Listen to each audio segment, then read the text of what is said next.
Gubernur Bali Made Mangkupastika mengimbau warga dari zona kawasan berbahaya pasca peningkatan status awas Gunung Agung agar mengungsi di wilayah Karangasem.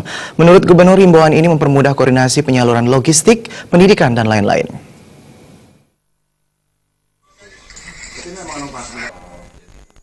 Gubernur Bali Made Mangkupastika menghimbau warga dari zona kawasan berbahaya pasca erupsi Gunung Agung yang statusnya sudah ditingkatkan menjadi awas sejak Senin pagi 27 November agar mengungsi di wilayah Karangasem.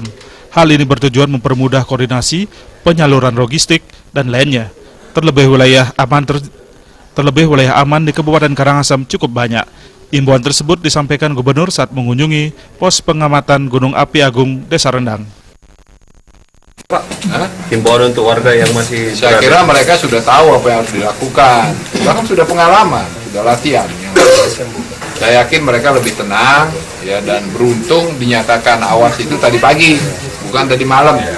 Kalau tadi malam panik juga karena bagaimanapun kan malam, ya gelap, hujan lagi.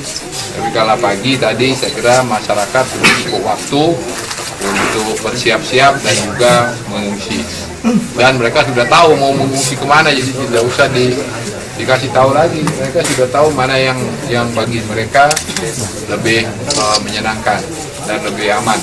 Tapi himbauan saya kalau sedapat mungkin mengungsi tetap di wilayah Kabupaten Karangasem.